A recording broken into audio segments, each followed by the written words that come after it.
And then the world's color flipped inside out. Oh jeez. My field of view expanded. My head grew remarkably cold and I felt like my mind's volume had grown even wider than the classroom we were in. At the time, my soul was doubtlessly no longer in a small, petty vessel of my head, but floating in the air a little bit above it. It was a mysterious feeling of release. I broke free of the cramped confines of my skull and stretched out my roots in all directions as far as I wanted to. It was a strange feeling and one I'd never felt ever before. An odd sense of exhilaration. My sharpened senses caused me to transcend.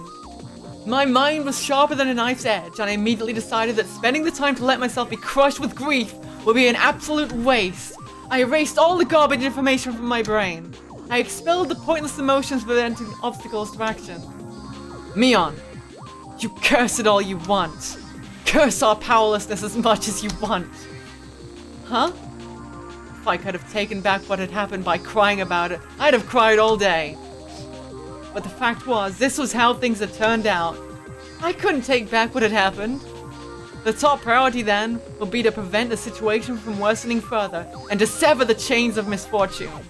Until today, I'd been looking at things so narrow-mindedly I could scarce believe it. To save Satoko, the only thing to do was to save Satoko.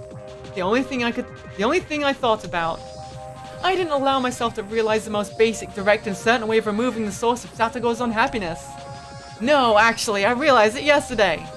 But as for the means, I relied on some stupid curse from some dumb deity. I never considered carrying the task out myself. I would obliterate Satoko's uncle. There were plenty of ways to do it. This was a task that held infinite methods. Ironically, the method of saving Satoko required mostly money. But the method of killing that man pretty much took no money at all. I could kill him with the least amount of investment. The least amount of money suited him. It was only the weight of his life. I kept eliminating needless, worthless information from my head, replenishing it with only the knowledge I need to achieve my goal. I used every cell in my brain to think about how I'd kill him. The way I killed him didn't matter. I would allow any method from whatever time and whatever country as long as it ended in a quick and certain death. If I were to have an additional condition, it would be to not get caught. Moving him was an act designed to return the peaceful times we had with Satoko.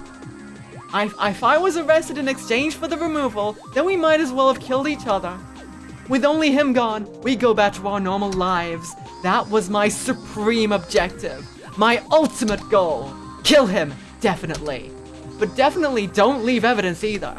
Two alternatives at odds with one another. The condition of not leaving a trace back to me automatically narrowed the number of murder methods. No witnesses was an absolute must. Fortunately, given the right time in Hinamizawa, there would be nobody around.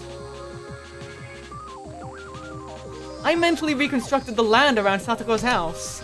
The number of pedestrians different at different times. The movement algorithm of the neighbors. Would I lure him out or charge at him? What would my weapon be? When and where would I carry this out? Where? It needed to be somewhere I wouldn't leave a trace. When? It needed to be as soon as possible, for Satoko's safety, without wasting even a millisecond.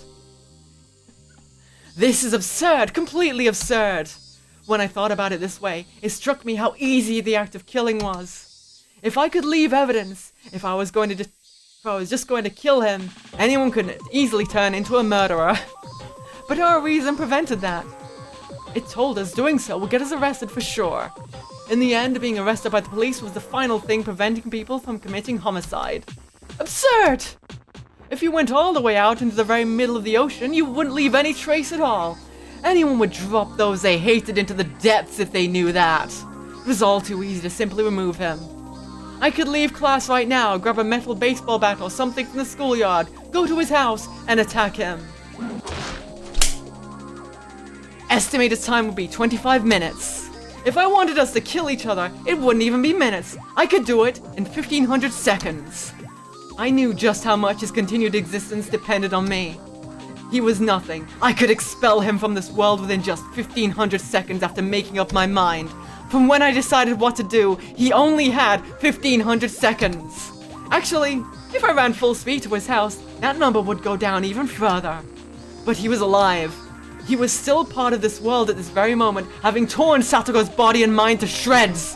Why? Because I was letting him live. I was permitting him to live, so he was alive.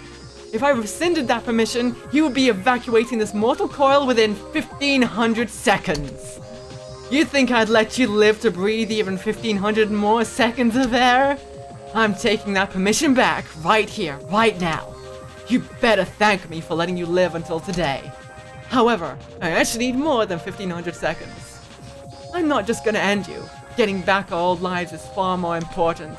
It's only you I'll be cleanly cutting out of this world. They won't find a culprit.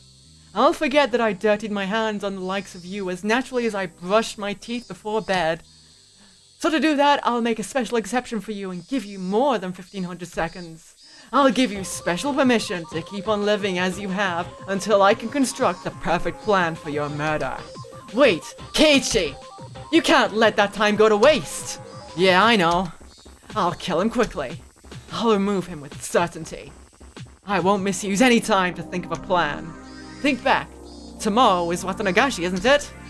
Last year, on the night of Watanagashi, her aunt died.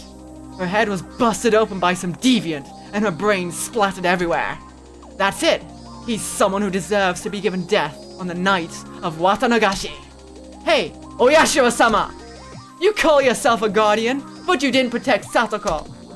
Cursing Satoko's family for the damn stuff is your own business, but now you've made Satoko unhappy when she didn't have anything to do with it.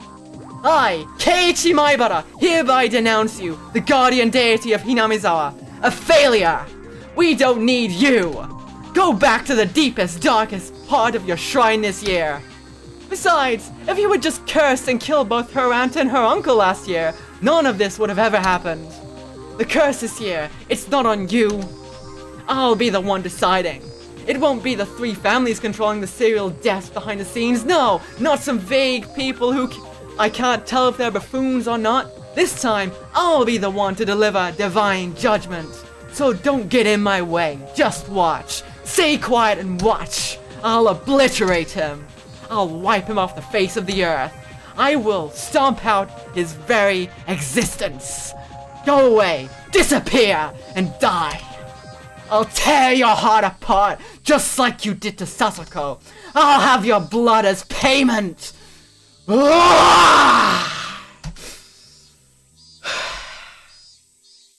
anyone hearing that outside, I'm reading something fictional. It's not real.